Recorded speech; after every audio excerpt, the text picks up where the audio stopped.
Good evening and welcome to Zoom In on a Fresh Conversation. It is Monday night all over again, and I'm so glad you decided to join us once again here on Zoom In. Our guest tonight is Amiya Cleveland, author of the novel Sex, Magic, Food. Thank you very much for joining us, and thank you for flying in from California and being a part of us tonight, Amiya. Thank you. It was a quick My change, pleasure. artist. Zoom In on a Fresh Conversation. Yes. Yeah, it's quick change, artist. Zoom In on a Fresh Conversation is sponsored by Eyelids Diamonds LLC, brought to you by Milton McCulloch, author of Love and Emancipation and host of Night Talk, LD Robinson Ladero Press, and the Fresh Book Festival 2022. If you have any questions for Amiya, please leave them in the chat box. We will circle back at the end of the recording and try to get back to your questions. This conversation is being recorded. Good evening, Amiya. Take a moment to introduce yourself to our listening audience. Hello, everybody. I am so blessed and excited to be in front of all of you today. It is such an honor. I am the author of Sex, Magic, Food. It is my debut novel. It is something that I feel so excited to be speaking on tonight. As an author, you never know, but I'm very, very excited. I'm also an entrepreneur, so I own a restaurant called It's So Vegan. I have a hair salon, Studio 21, and I reside in Grand Prairie, Texas. Oh my goodness, that's so vegan. That's pretty new, right? Is that a Yes, franchise? well, I actually had the restaurant for 2 years now, and we will be opening additional locations. Right now, we just have the one that's located in Grand Prairie, and it's So Vegan, ITSO Vegan. You're gonna have to come back and talk about the restaurant and everything else Yes, that you ma'am. do, right? That would be great. Yes, ma'am. So the novel is an extremely professionally written erotic novel. Thank you very much for that, because sometimes we Thank get a you. bad rap. I write erotica too. Mhm. Thank you for allowing Mhm. me to read it. It was well written. When we talk about generational curses, we never think about sex as being a generational curse. What was the motivation for that concept? In all of my growing up, the biggest taboo was sex. It could have been sex because of masturbation, sex because of family secrets where someone had been molested, sexual promiscuity was always something that was looked down upon, waiting until you're married. So everything was always about sex. And the women run the house. So the women and there's the way they feel about sex, they put that on their daughters, and it goes down to the children and then to the grandchildren. And that's how you have people that are labeled as black sheep, the ones that rebel and do different things, because there's a culture, there's a tradition of sexuality, of the way you should act. So, that's kind of what stimulated this, is that there's so many women that have been put down for sexual promiscuity when it's something that's just worked into the culture of who we've been raised to be. It's not real. Right. So that's something I kind of wanted to make people look at. So your book speaks to the hypocrisy in churches and how the church deals with sexuality. Have you gotten any pushback from the Christian community about your novel? Well, I've gotten great reviews on Amazon. However, there are nobody in my family has read it. Everybody thinks it's way too realistic, and it's way too close to home, and they would never want to be a part of anything, so like that. And I do get that response, and people will start reading it and figuring out, oh, I see what she's meant. I see where she's going with this, and they'll stop. So I'll say the most pushback I'll have is people not participating in reading my book, and they may have things to say. They have things to say about it, but direct conversations I have not had, but they will refuse to read my book. That's unbelievable in 2021, right? It's just unbelievable. Yes. So sex and Yes. family secrets. Do you believe that these two things destroy the fabric of most families? Absolutely, because that saying, what goes on in the house stays in the house. And, you know, you don't tell, you stick by your family no matter what he did. He's coming to Thanksgiving and you better sit beside him and you better smile, because if you don't, there's going to be problems. So you build up a resentment towards those women. Again, these are women that are enforcing these sexual rules. And you build up a resentment towards your mother, towards your grandmother, towards the women of the church, because you know that they're enforcing certain things that are suppressing. So yes, it absolutely destroys families, destroys relationships right from the onset of when you demand that someone behave a certain way after being violated. It's just, it goes straight, it's the original betrayal. I feel for most girls and women, the first time they can recall when they were betrayed was when their mother betrayed them, their grandmother betrayed them, another woman betrayed them because of sexuality and what they did or what they said. And it's something that we're raised to do, unfortunately, but I'm so glad that people can see it through reading that it's something that is, you're not weird for, everybody is experiencing that. So maybe we need to think about it a little bit different at this time in 2021. I remember growing up that I had an Uncle Marvin, and then like 10 years later, his name was Mary. And I thought, well, nobody told me. You know what I'm saying? I think those kind of conversations should be had, so that you know, young people aren't just caught completely off guard when Uncle Marvin one day shows up in a dress and heels. And so, yeah, and that was a secret that was kept for so long, right? I think I was a teenager when he decided to come out, but I'm sure he was out, but no one wanted to even talk about it. Really, it was a family secret, and that's too bad, because I think he could have had a better life had everybody accepted. You know, some of our uncles have chosen to spend their life in jail. Because that's where they can find the people that are like them. So many people have been lost in relationships because of it goes back to sex, your sexuality. What do you do in your bed? You know? Right. Like, what's in your wallet? What do you do in your bed? Right. Yeah. So the church premise gives me the feeling of Pentecostal. Did you use that denomination because of its high moral standards? Yes. It's something, oh my goodness, it's almost like a prideful thing. Everything is about pride. No one should be flawed. Everyone should be at their best. And if you're not, you know, you're a sinner, you know, you go down and you repent, but not of everything. Like, don't you dare say the real stuff, you know. You keep that, you know, where it's supposed to be. But I also feel like it's I am happy to have witnessed it. With everything has changed so much, that it's something that even to be able to recognize it and write it down, I absolutely love it. So I definitely don't have any malintent or anything about it. I love it. It's beautiful. It's great. I love everything about it. There's just undercurrents of things that are great to write about, you know, but I do still love the church. Oh, loving the church and not loving what goes on in the church is two different things. Right.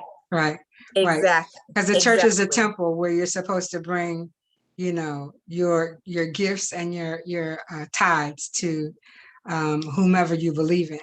It's the rest of the stuff that goes on. It's the rest of the stuff. Yes. I tell everybody, I should have sat in the pew. Don't leave the pew, because if you leave the pew, don't leave the pew, because you find out exactly what goes on in the church. So did you have the characters before the novel, or the novel before the characters? Did your character names come from any personal correlation? Like, I loved Renata. So, oh my gosh. Okay. So the characters in my book are all inspired personalities of people that I've either been around, or they are different sides of myself. And so yes, Renata was my third grade best friend. Renata is my girl Shun. She sits me down. We have Christian meetings about what I should and shouldn't do. You know, she just really just makes sure, and she's like, Amiya, please do the right thing. Go home. She's just so like Shun. She is my girl when it comes down to that. But everybody was definitely inspired. But I did not outline the book. I just sat down and I just wrote it. And so it is something that came along as I was discovering who the characters were. So I didn't really know how Kathy was going to be, but I knew that I had an aunt named Khaki, and I loved her vivacious spirit. So when I started writing the scene with Khaki and Sheila and how they were acting in the room, I was just imagining her and I at the same time. And so in adding different things like her gold tooth and, you know, the way she was built, you know, all those different types of like elements in there, but definitely it was something that just basically just bled through my veins, and I just loved just putting it on paper. It was amazing. Everybody, when you read her novel, you'll find characters in there that really resonate um, with your families, right? So Kaki is my Aunt Helen, you know, and she would always drink Tanqueray gin and then want to sing at last, you know, at the end of the night. And you're like, and Helen, sit down, right? But so that was made it really nice that you could correlate people that you know in your family to the characters that you have. So thank you. I laughed for 10 minutes because I thought, is this my Aunt Helen in this book? Yeah. It was really good. Thank you. That makes me feel so yeah, good. it was really good, really good, really good. So tell us about your writing tribe. How was it collaborating with a team of professionals? You had an awesome team of professionals around you to get your book published. Well, so what I did was I took about 4 months and I wrote out the book, and I already had selected Angie as the editor. Okay. I had worked with her before, just doing some things, her photo shoots and seeing her at different conferences. And for she our was audience, also, you might want to say who she is because they might not who. I know who she is, but yes. So Angie Ransom Jones, she is an extremely great editor. She's the editor for Sex Magic Food, and she helped guide me along the process to finding the right people to help me to get my cover done and to get it published on Amazon and things like that. So I would definitely recommend her because I'll definitely be using her for my sequels, and I'm working on it right now. But as far as this particular book, I did just write it out, and then Angie and who she used as her assistant helped to polish it to what you have today. So it really, if you want to say the team, it was me, Angie, and her assistants that are amazing. And then the cover was done by, I believe it's Tamaya. I don't really, Tamaya Jones, I believe her last. I'll look it up, but Tamaya is her name, and I have her listed on my website as well. But you know, Tamaya is the author of it was Fatal to Fierce. Yes, Fatal to Fierce. Yes, yes. And her, oh my God, like she is so amazing. Yeah, and guys, choose her. She also designed the website that we have for the e-commerce. So she is amazing. So along with her and Angie, like that's all I needed. That was it. It was stellar. So the next question is the cover. The cover seems to be one of the biggest parts of publishing. Tell us about your cover development and what it took to get it just the way you wanted it. I wanted it to look like a hymnal in the color. I wanted people to look at the burgundy and think about they're picking up that hymnal, and then Sheila with her thick curly hair just being in the background of that, and then the gold lettering for Sex Magic Food is in the same lettering as on the hymnal. So I wanted you to be reminiscent of a hymnal when you picked up Sex Magic Food.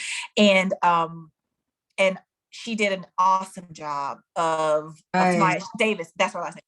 She did a great job with designing the it's absolutely beautiful. You guys can't see it right now, but it's absolutely gorgeous. But I wanted to have that, also the deep feeling of that dark blood, because it is a dark book. It's funny and you're gonna laugh, and you know there's so many things you can relate to, but it is a darker it's a darker vibe. So I wanted the hymnal, the darker, the dark colors, and it came together so well. So it was the first shot? You took the first one, or how many? Yes. Well, Really? Well, the only, yes, because the only thing that we wanted that was different. So I sent exactly what I wanted from the beginning, from the color, the lettering, how I wanted the girl to look.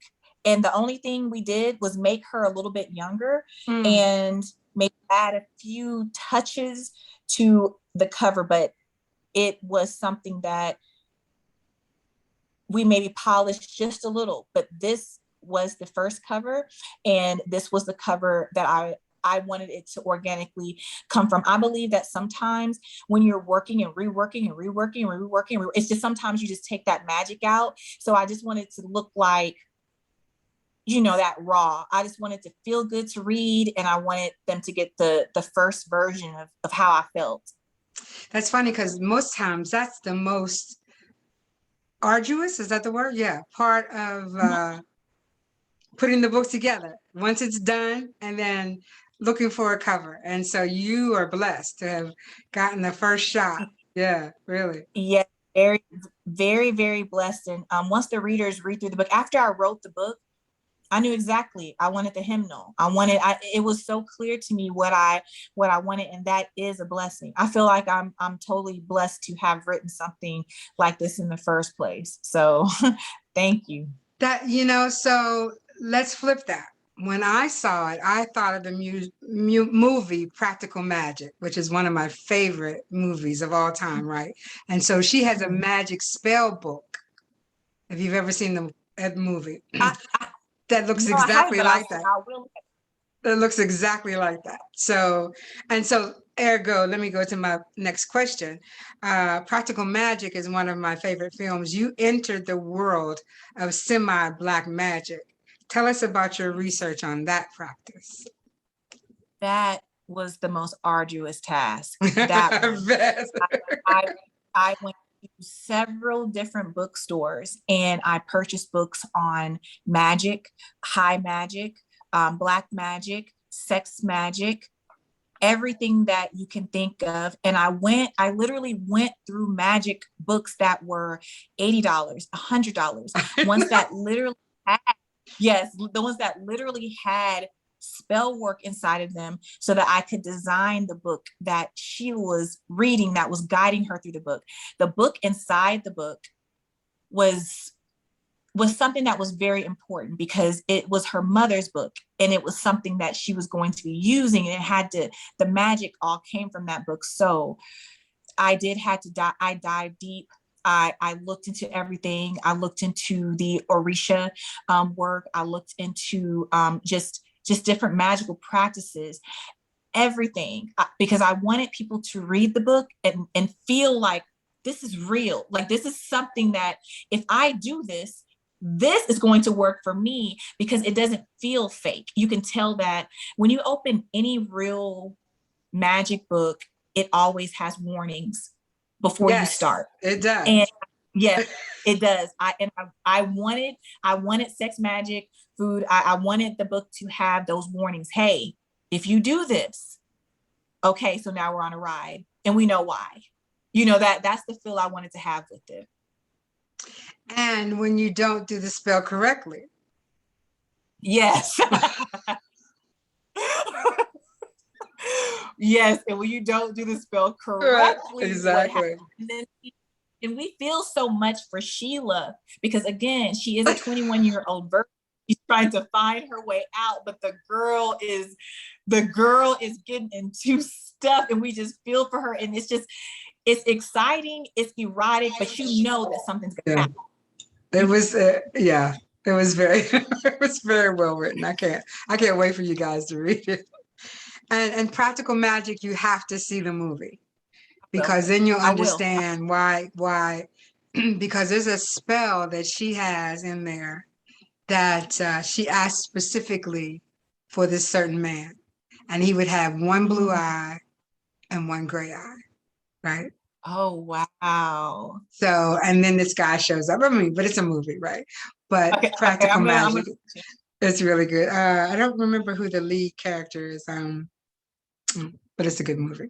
So you're planning to publish a series of sequels to Sex, Magic, and Food, along with accompanying cookbooks on cannabis enchantments. Tell us about your Yes. progress on those projects. The We'll go first. We'll talk second about the book. cookbook. Okay, the second book. Okay, we'll go first. Mhm. Okay, so do you want to do the cookbook first or Yes. the? No. Second book is good. Mhm. Okay. So the second book that I am experiencing and writing along the way, I am going through a huge transition in my life, and it's in perfect timing for me to write my next book. And I've been documenting my experiences as a woman, and the follow-up is going to be released February the 22nd, or at least I'll be releasing it to Angie to start her Okay. process on it. Okay. But it's called 13 Hotels. And it's about a woman who is reimagining herself through having hotels, which she shares with us. And it is something that is being developed in all the ways, because I want everyone to experience this journey of being a new hoe with this woman. You know, I want them to feel that, because right now she's going through a process where people would say, oh, you're in your whole phase. You in the whole phase right now because you just got out of a relationship, so now you're in the whole phase. Well, let's go on the whole phase with her. Let's see what let's go on the whole phase with her. Let's see what she does. I want to meet all the men. I want to see how they're different. I want to see how she comes to the end. And you know, the characters, sometimes they don't make the best decisions. So we need to experience this world. You know, but she has, you know, it's 13 hotels, and there's definitely some magical things involved in this book as well, but I'm leaning more towards the tantric side. Oh, okay. And I'm leaning more because I And did for put those some who don't know what Tantra is, just let our audience know what you're talking about. So the tantric side of sex is tantric sex is when you connect energetically to a person through eye contact, through connecting through your heart, your genitals touching. So that is touched on in Sex, Magic, Food, but one of the things, yes, it's touched on there, but we really are getting into the motion of tantric and, you know, locking some people in. Like, how do you lock them in? And I like to talk about that. All of my books that I noticed that everything has a spin of how a woman could potentially do something that is empowering her in her, you know, you're powerful, you know, I mean, to look down on or be promiscuous, be powerful with it and get out there, it's yours, you know, all this other stuff is made up. So 13 hotels. And then the cannabis enchantment book that is coming will be Sheila's mother's book. Yes, it's Sheila's mother's book. I have someone who is an illustrator who is depicting as shown. I will have the cover designed, and I want to be able to give the readers of Sex, Magic, Food Sheila's mother's book to follow along with. And all the research I've been doing on sex magic, all of those spells, the positions, the recipes, that will be there. And that's the cannabis enchantment book. But I can't wait I'm more excited about that than the follow-up. Honestly, I'm just so excited for you guys to see Sex, Magic, Food, the book, the cookbook. Now, there's not a Sex, Magic, Food 2? Well, 13 Hotels is on. Sex, Magic, Food 2. I know. Okay. Listen. Do you know the pushback I got when I said that? Okay, listen, Donna. Okay, Donna. Okay, listen, Donna. Everybody does that. Now, as a new author, you know, you get so excited and you like move on. You know, I'm like, okay, this. Okay, I want to write this next cookbook. I want to do this. But everybody on Amazon even is asking for Sex, Magic, Food too. So I guess I have to do it. I'm telling you, the trilogy works. I wrote one myself, and so I think that you would, when you develop your tribe, right? The people who will follow Mhm, you, they will be looking mhm. for that next book. Now you can write Okay. the enchantments of Sheila's mother. Okay, that's a whole nother Mhm, series, right? But mhm. Sheila's series stands alone. Her Okay. mother's series stands alone, right? I love it. Yeah, I Thank think you really ought to think you. about it. Yeah. I I definitely will, and thank you. Like I appreciate that. I take that to heart, and just know that when I go forward, that your advice definitely impacted what I do. Like I appreciate that. Thank you so much. Yeah, really, Sheila's story's not over, right? Yeah. Right. Because Right. we believe Right. in Sheila. practical magic, and we believe in the power of reincarnation. Yes. There's a lot of things you can do with Yes. that. So anyway, You got it. You got it. You got it. You got it. so tell us about Ah! cannabis enchantments. That's Sheila's story. The book of Cannabis Enchantments is actually, since I did so much research to write Sheila's mother's book into Sex Magic Food, I just began writing her actual book. And that's where the illustrations of, the women in the sexual poses with the recipes to go along with them, Mm-hmm. and along with the instructions and the writing. I want them to feel as if they can reference back and forth to both, but get the full book. So yes, I'm excited about that. I'm working on making that one as magical as Sex Magic Food, because I just feel like it just has to look the part, but the content is already just delicious. I'm so excited. So have you had to do any research on the cannabis industry, or that is not, you're just using cannabis Oh, as, okay, go ahead. oh my gosh. So if you remember in the beginning, when we're introduced to Sheila's mother, she is making a love potion, and when she's asked what's that flavor, she tells him indica. Right. So yes, and she said it's going to help your mind relax. So absolutely, I had to know what to say to make people say, oh, she knows what she's talking about. She's just not saying weed or dope or something. I want you to feel the feeling that goes along with it and understand. So yes, I definitely did my quote unquote research. Did my research. But after all the research, I was like, you know what? Like this actually, I was able to describe better, how, and at the table, when we get with the webs, Right. with the food, how it Mhm. affects them and what they Mhm. do next and everything Mhm. like that, how long Mhm. it takes to set in, all that. Right. Yes, I had to research. But yes, I did. It was fun, but it was very crucial to the writing process, Miss Donna. And so Sheila's mother is going to come back as a younger person, or how is that going to work? Well, for the next book that I was thinking, I want them to see what it was like for Sheila's mother to raise Khaki and Mm, Sadie, because it's like, what made her like this? How was it raising these girls? Why they like this? And to kind of walk into that world, because I feel like I could also reintroduce Sheila. She's a baby at this point, okay. and we can see how things are, for her mother, because her mother, I loved her. When I wrote chapter 1, I fell in love with her mother. I was in love with her as, oh my God, and what happened to her. Right. I cried. I mean, as many times as I wrote it myself, I just turned my head away. I'm like, oh my God, it's just so much. So I'm like, I've got to expand on her like that. I Yeah. have got to expand on her, get more into her story. And for everybody listening, this is not War and Peace. This is about 200 pages. right? Maybe. Yes. Yeah. It's What's about it? 181. 181.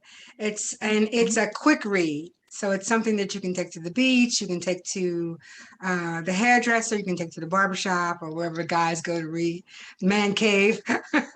And you can finish it in about 4 hours. I think I finished it in about 4 or 5 hours, and Awesome. start to finish. You won't want to put it down. So thank you. It was very well written. So please share with our audience some things that you learned while in the process of publishing and putting your book together that you probably won't do again. Okay.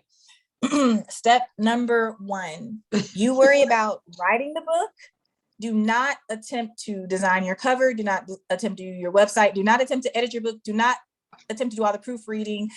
Do not beat yourself over the head, reading, and then send it to your editor. Write the book all the way, go through it, make sure that your story is fully there, because believe me, you're going to have 5 edits after it gets back to the editor after they go through it. So please do not sit on it for a month trying to go over it and over it and over it. Send it to your editor, get the work done.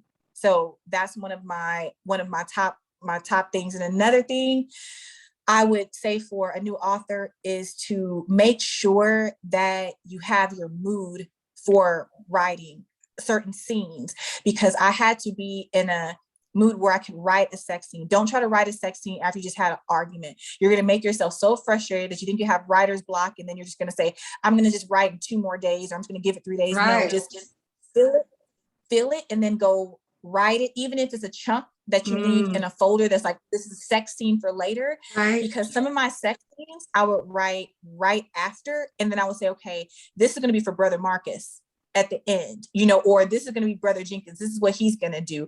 But I had already written those parts, so I had the inspiration. So use your moods to write, and that helped me write something that people literally could relate to, because it felt real when I was writing it. And you can't leave your sex scenes. You got to finish them. Yes. Right. You can't just, say, okay, I'll come back to this tomorrow. That doesn't work, because tomorrow is not the same sex scene. You have to finish it. Right. Exactly. And so that's a great tip. You wrote in scenes and not a lot of chapters. Did you do that on purpose? Right. Yes. I wanted it to feel like an immersion. I wanted everybody to be able, almost like they were watching television. I know that there's a lot of dialogue. And that was one of the things that when I wrote the book and I sent it to Angie and we talked about that. And she was like, Amiya, dialogues, I mean, there's normally not this much dialogue in a novel. And I said, I know, but she said, it's so good. And I said, I know. So we're just like, okay, we're going to keep it like this. But I wanted everyone to feel like you can hear Renata, you can hear Christine, you can hear Sheila, you can hear her grandmother, and everybody is speaking differently. There's no overhead narrator. It's Sheila's story, but everybody is there. And that's what pulled, it's so much dialogue, but I did it on purpose. Yeah, listen, I didn't have any problem with it, but a lot of people write in different ways. I don't write in chapters. I just write, because I want you to go from one scene to the next scene and then go to a scene and come back to that scene. Right. But a lot of people don't like to do that. But I think you have to write with the way you're comfortable, and you were very comfortable in writing that. Yes. We have a couple of questions in the chat box. Let me go to them now. One of them is, was the ending a cliffhanger? I'm not telling. I'm just saying that there's a lot of stuff in the book that she could write book 2. Oh my God. I mean, I literally had to stop myself. I'm talking about, it's like a rolling ball. Like you could literally, it's literally like, don't stop. It feels that way. And so, yes, we're definitely gonna, we could have kept going. Like it just could keep going. Yes. Right. Yeah. But yes, you could feel that way, but it's just going to keep going. Right. So you have 2 trilogies, Sheila's story, and what's the main character's name again? Her mother. Well, that's Sheila, and her mother, Sadie. Sadie. So Sheila's trilogy and her mama's trilogy. Yeah. Oh, that is, You oh got my writing God. for the next 10 years. I do. Oh my God, I do. I gotta get to work. Yeah.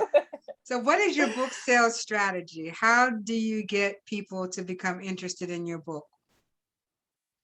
You have a Well, what strategy? I use, well, when I first started, I was focusing mainly on Instagram and Facebook and doing promotion that way. But my secret, what worked, was I started asking my readers to do reviews on TikTok.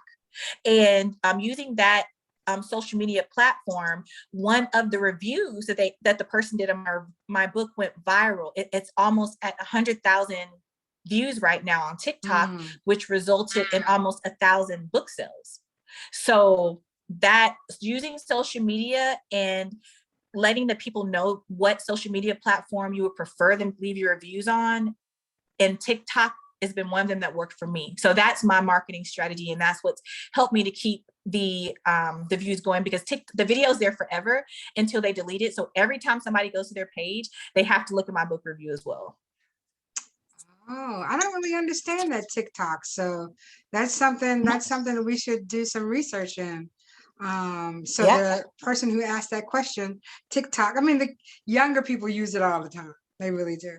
Actually, Um, everybody. There's a lot of women that are, 50, 60 plus that are making thousands for making TikTok videos. It's a viral platform that they always are looking for content. So as a erotica author, if so, the person that did my review, she said, "Oh my God, this book is so effing nasty. Oh my God, it pulls you right in. You don't want to stop. Oh my God." She said, Amiya Cleveland or Amiya Cleveland, whatever your name is, you are nasty, girl. Everybody, I need to go out and get this book right now. That's what she did, just on her own. And people are like, "Oh, I love her content." And there you go. So you let people be themselves, a short review, you thank them, and hopefully it goes viral. wow, that's amazing. So all you inspiring authors out there, if you want to get your book noticed, I think TikTok is the next best thing Yeah. yeah. Even if you have to pay somebody to do a Yes. TikTok and let it Yes. go viral, right? It's worth the money. It's Mm-hmm. probably more viable than the short little movies we do, or Yeah. yeah, and it probably doesn't cost you as much. So TikTok is the way to go. The other question is, how do you get people to become interested in your book? Well, as an erotic writer myself, I think that there's certain people who have a flavor for reading erotica, right? So you have that group. The groups you have to pull in are the group that think that they can only read romance, when romance is Mm-hmm. nothing but erotica with different words. Right. Right. Right. It's pulling in that group. How do you plan to pull in the group that wants to call the male's part something other than what it is, like, a carrot stick or a big log, or how do you, because that's the only difference between romance and erotica is the words that are used. Right. How do we pull in that group? Well, in my book, I think I've used the terms, the more urban terms, maybe twice. It was described in completely different ways. You knew what I was talking about, but I never said the words. But what I did, I focused on that being pulled back, but I did turn up some of the things that were a little bit more stomachable, which were like the violence. You come straight in and you're like, "Oh, we're having sex," and then the next thing you know, "Oh God," so it Are those handcuffs? What are you doing? Yeah. I know what's going on. So it was just like that actually helps pull in the audience, because they'll start reading a few sentences. They're like, okay. They're like, "Oh my goodness. So what kind of book?" So what I do to pull in the audience is I focus on the diversity of what my audience will be looking for. They want sex, they want magic, they want food, they want violence. Let's put it all in a way to where they can feel like they're being pushed and pulled along in the story, and they feel like they're just following it along, and they're getting high and they're getting low and they're getting sad and they're getting happy, and that that keeps them sucked in. So that's how I pull in the audience. I make the first chapter so diverse that you're like, what the heck is she going to say next? Right, And exactly. there we go. Is that Yes. a Catwoman suit? You want me to put that on? Yes. What? Yeah. Yeah, so yeah, it's really it was just so well written, really. I'm really proud of you and what you've done. Thank you. And I'm Thank you. proud that you have decided that women talking about their sexuality and the need for not still having it in a brown paper bag is so important. It doesn't make sense that we're going into the 21st century and a woman cannot even talk about her body parts, or you have legislation that's telling you what to do with your body parts. It's just archaic. So thank you for crossing that line, because not everybody can do it. Not everybody has Right. the fortitude to do it. Right. Right. It definitely took some bravery.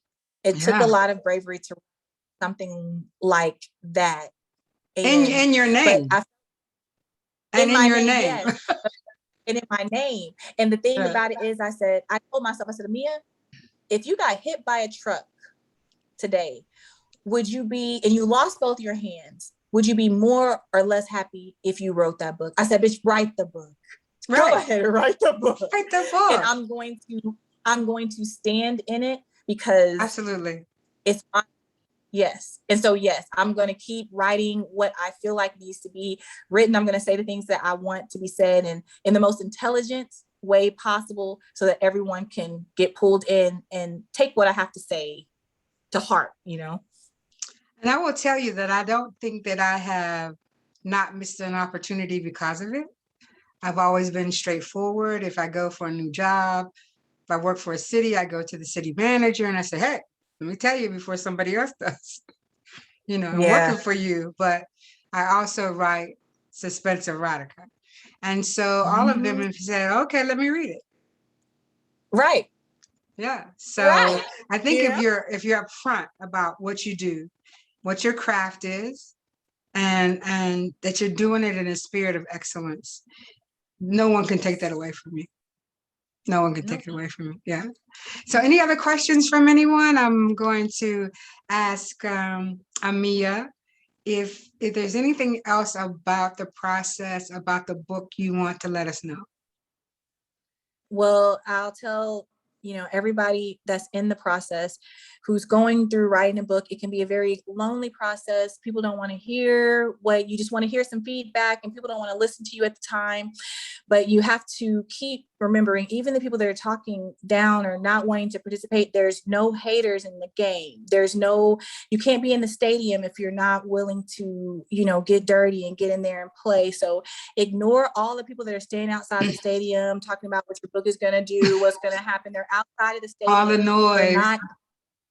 Yeah, it's just noise. They're not on the field. So just know that you're doing what it takes to be on the field, and just keep pushing to be on the field, and ignore all the people who don't want to hear what you have to say, because the people that want to hear you are inside the stadium, not outside, guys. That's right. That's right. Exactly. Yep. And so let us know, please, how to get copies. Is it an ebook?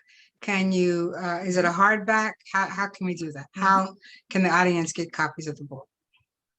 If you would like to have a signed copy of the book, you can go to sexmagicfood.com. And it is $14.95. I will sign it and ship it out myself, and make sure that you guys have the best copy available, because I get them directly from my printer, and he's amazing. Or if you have Amazon, you can go through Amazon Prime. It's also on Kindle Direct, and it's also on Barnes and Noble as well. And at this point, we always ask our guests to give us a pearl of wisdom. If you would do that now, I'd appreciate it. Say that one more time. A pearl of wisdom. Okay. Let me see, because I feel like we've been talking so many pearls of wisdom. Keep going. I'll say that's my pearl of wisdom. Keep going. The only thing that makes something real is when you put so many small moments together that it becomes an actual real thing. Other than that, it's just a moment. So put all the moments into it, put all the moments together, and then you'll have something physically real, but keep going. Thank you so much. To everybody tonight, Sex, Magic, Food is a 200-page novel that you can read in about 4 hours. Take it to the beach. Take it to a special room in your house. Take time to read this book by Amiya Cleveland, Sex, Magic, Food. Thank you for being here this evening. And thank you everyone for being on. It's an honor. Being on a Zoom and on a fresh conversation. Thanks everybody for being here tonight. We'll see you next Monday night at 8 o'clock. Good night. Good night, Amiya. Good night, everyone. Good night.